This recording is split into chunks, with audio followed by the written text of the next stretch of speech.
آتی تھی امام دارمی سے متعلق۔ امام دارمی رحمہ اللہ کی جو السنن ہے اس سے متعلق میں آپ کو انشاءاللہ 3 باتیں ذکر کروں گا۔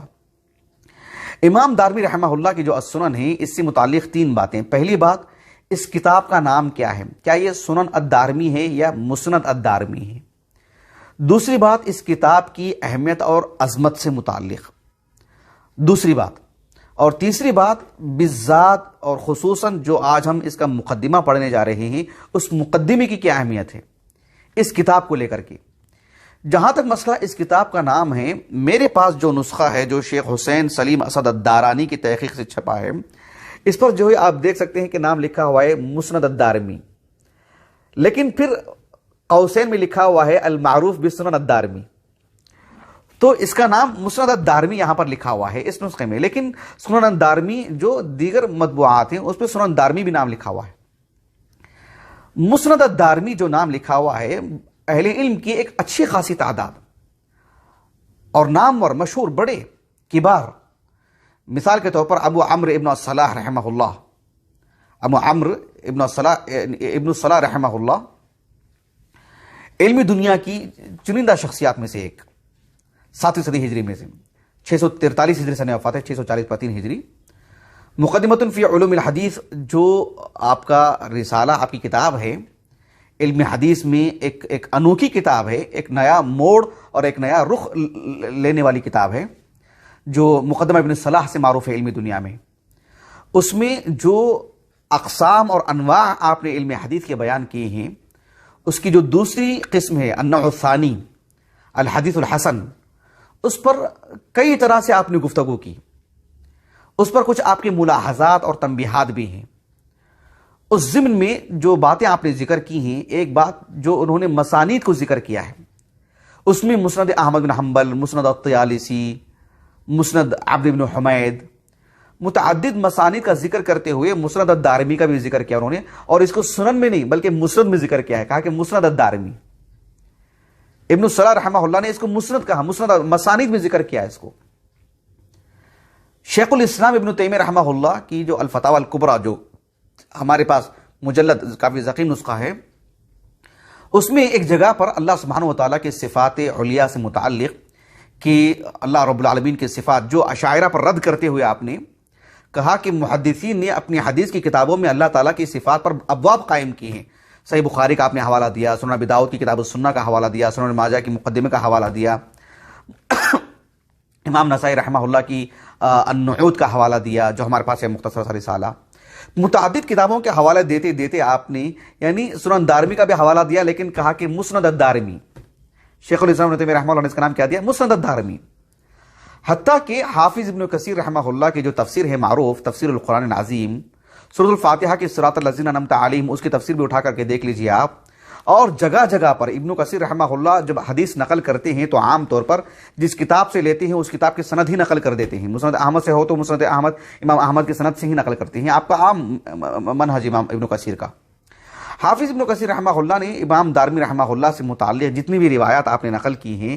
اسی بات سے ذکر کرتے ہیں کہ یعنی وقد اخرجہ الدارمی فی مسندہ، امام دارمی رحمہ اللہ کے جب حدیث کا ذکر کرتے ہیں تو مسند ہی کے نام سے ذکر کرتے ہیں، ابن کثیر بھی رحمہ اللہ۔ کئی ایک اصحاب علم، خود حافظ ابن حجر الاسقلانی رحمہ اللہ نے تہذیب التہذیب میں آپ کی اس کتاب کو مسند ہی کہا ہے۔ امام ابو عبداللہ الذہبی رحمہ اللہ نے تذکرۃ الحفاظ میں آپ کو صاحب المسند العالی کہا ہے۔ تو المسند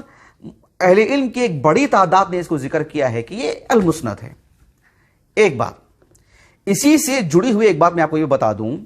کہ اہل علم کی ایک عدد ایسی بھی ہے، جیسے حافظ عراقی ہیں رحمہ اللہ، ابن حجر کے استاذ حافظ عراقی رحمہ اللہ، 806 ہجری آپ کا سنہ وفات ہے۔ حافظ عراقی ہوں یا حافظ جلال الدین السیوطی ہوں تدریب الراوی میں، اسی طرح سے صاحب کشف الظنون حاجی خلیفہ کشف الظنون میں، انہوں نے ابن الصلاح رحمہ اللہ کا خصوصی طور پر نام لے کر کے رد کیا ہے اور کہا ہے کہ یہ مسند کسی طور پر بھی نہیں ہو پاتی ہیں، مسند نہیں ہے یہ، مسند احمد کی طرح، مسند عبد بن حمید کی طرح مسند نہیں ہے نا، مسند البزار کی طرح۔ یہ کہا کہ یہ السنن ہے۔ کیوں؟ سنن ترمذی، سنن ابی داؤد وغیرہ کی جو ترتیب ہے جس میں فقہی اعتبار سے کتابوں کی ترتیب دی گئی ہے، وہی ترتیب اس میں بھی ہے، تو اس کو السنن کہنا چاہیے۔ کہا کہ یہ ابن الصلاح سے وہم ہوا ہے کہ جو آپ نے اس کو یعنی مسند کہہ دیا آپ کو، جبکہ اصحاب علم کی ایک بڑی تعداد نے اس کو مسند کہا ہے۔ لیکن اہل علم کی، ماہرین کی حدیث میں جن کو درک ہے، انہوں نے اس نقطے پر مطلب گرفت کیا اور کہا کہ جو ہے یہ نام درست نہیں ہے مسند الدارمی، بلکہ صحیح نام یہی ہے کہ سنن الدارمی، کیونکہ یہ فقہی ترتیب پر مرتب کی گئی ہے، تو یہ سنن ہے، مسند نہیں ہے۔ اس کے باوجود ہم دیکھتے ہیں کہ حافظ جلال الدین السیوطی رحمہ اللہ تدریب الراوی میں حافظ ابن حجر کے حوالے سے اور حافظ عراقی کے حوالے سے، حافظ عراقی کا آپ قول فتح المغیث میں مل جائے گا آپ کو، اسی طرح سے امیر الصنعانی رحمہ اللہ توضیح الافکار میں ایک طرح کی تعلیل کی ہے، سبب بتایا ہے، توجیہ کی ہے کہ جن اصحاب علم نے اس کو مسند الدارمی کہا، ابن حجر نے بھی کہا اس بات کو کہ جن اصحاب علم نے اس کو مسند الدارمی کہا ہے، ان کو مقصود یہ نہیں ہے کہ یہ یعنی مسند احمد کی طرح مسند ہے، مسند عبد بن حمید، مسند الطیالسی کی طرح مسند ہے، بلکہ یہ مسند صحیح بخاری کی مسند کی طرح ہے۔ امام بخاری رحمہ اللہ نے بھی اپنی حدیث کی کتاب کو المسند الصحیح کہا نا، تو المسند کس معنی میں؟ المسند اس معنی میں کہ اس کی سبھی روایات مسندہ ہیں، لیکن باسانید بیان کیے گئے ہیں، موصولاً، یعنی وہ منقطع نہیں ہے، وہ مراسیل اس میں نہیں ہے، بلاغات اس میں نہیں ہیں۔ اس طرح سے امام بخاری رحمہ اللہ کے ایک استاذ ہیں نا کہ عبداللہ ابن محمد کیا نام المسندی، امام بخاری رحمہ اللہ کے جو استاذ ہیں، کیونکہ وہ ماوراء النہر کے علاقے میں سبھی روایات وہ مسند پیش کیا کرتے تھے، مراسل اور مقطوعات سے وہ گریز کرتے تھے، اجتناب کرتے تھے۔ امام حاکم نے یہی تو توجیہ کی نا رحمہ اللہ۔ تو اس تناظر میں ہی اہل علم نے، ابن حجر اور حافظ عراقی وغیرہ نے توجیہ کی کہ جن اصحاب علم نے اس کو مسند کہا ہے، مطلب یہ کہ اس میں مراسیل، مقطوعات اس طرح کی روایات نہیں ہیں، قطعاً نہیں ہے، ایسا نہیں ہے، لیکن اغلب موصول روایتوں کا ہی ہے۔ تو اس اعتبار سے اس کو مسند کہہ کر کے اس کی توجیہ کر دی گئی ہے۔ آپ دیکھو کہ ماضی قریب کے مورخین میں ایک نام ملتا ہے محمد عبدالحی القطانی، 1962 غالباً ان کا سن وفات ہے۔ فہرست الفہارس والاثبات، الاثبات یعنی ایک خاص یعنی اصطلاح ہے محدثین کے پاس جو اسانید جمع کر کے رکھتے ہیں، تو اس میں بھی انہوں نے اس کو یعنی المسند کہا ہے۔ البتہ الرسالہ المستطرفہ کے جو مؤلف ہیں، انہوں نے شیخ محمد ابن جعفر القطانی رحمہ اللہ، انہوں نے اس کو السنن کہا، صاحب کشف الظنون نے بھی السنن کہا، اور فقہی ترتیب بتاتی ہے کہ یہ السنن ہی ہے۔ البتہ المسند اس کو اس نام سے شہرت ملی ہے، لیکن المسند سے شہرت مل جانے کے باوجود بھی المسند ہم کہتے ہیں تب بھی اسی معنی میں مسند لینا پڑے گا جو امام بخاری نے اپنی کتاب کو المسند کہا، تو پھر بات بن جاتی ہے۔ البتہ اس حدیث کی کتاب کو بعض اہل علم جیسے علامہ ابوالقینی ہیں رحمہ اللہ، اور آپ سے قبل علاء الدین مغلطائی ہیں 762 ہجری سن وفات ہے ان کا، انہوں نے اس کو الجامع الصحیح بھی کہا ہے،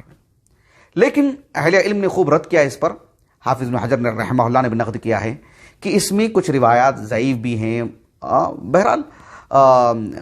بہت سارے ضعیف روات ہیں، اس میں بہت ساری اسانید ضعیف ہیں، ایسے میں اس کو الصحیح یہ کہنا کسی طور پر بھی درست نہیں ہے۔ جب اس کا مطالعہ کرتے ہیں تو الصحیح کا اطلاق اس پر کسی طور پر بھی نہیں ہوتا ہے، لیکن اغلبیت کی وجہ سے اس کو کہہ دیا گیا، اس کے باوجود بھی اس سلسلے میں اس کا نام نہیں ہو سکتا ہے۔ یہ ایک اس کتاب کے نام سے متعلق باتیں تھیں۔